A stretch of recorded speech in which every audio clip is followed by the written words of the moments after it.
Dalle 16:45 di domani ogni momento sarà quello buono. La 17ª tappa del Giro d'Italia porta la Carovana Rosa nel cuore di Vicenza. Il serpentone di corridori si snoderà per 11 km lungo le strade della provincia e taglierà il traguardo in Viale Roma, a 2 passi dal cuore della città.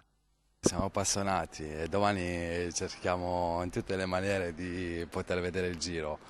Siamo molto felici che passa qui per Vicenza. Tra i commercianti c'è chi con eleganza ha trovato anche un oggetto risalente all'inizio del secolo scorso e lo espone con orgoglio.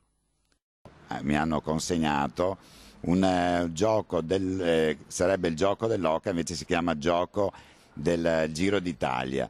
Un pezzo secondo me antichissimo.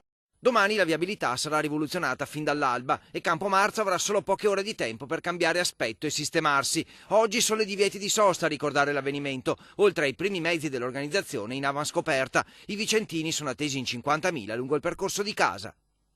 Vedrò passarli sicuramente. È una buona occasione per Vicenza. Sì, quando passano bisogna sempre approfittarne di vedere, insomma. Chi vincerà? Questo non lo so, non lo so. Non lo so perché vado al lavoro, sarà un po' difficile però. Sarà una bella occasione per Vicenza. Sì, molto bello, sì, una bella cosa, molto anche per la città. Le vetrine del centro invece, che in passato venivano abbellite con oggetti che richiamavano la corsa, quest'anno, complice la crisi, hanno un po' trascurato il Giro.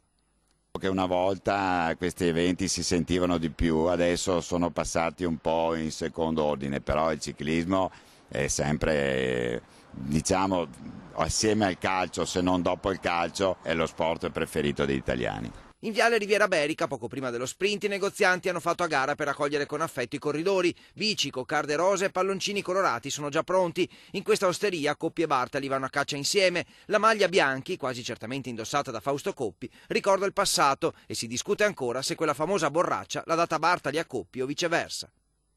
La foto di Bartali e Coppi nel scambio della borraccia, che quella c'è la firma proprio di Bartali a suo pugno nel ristorante I Tre Scaini di Creasso, che ha firmato lui di suo pugno, e le abbiamo chiesto chi ha dato la borraccia, ha detto sta a voi a giudicare.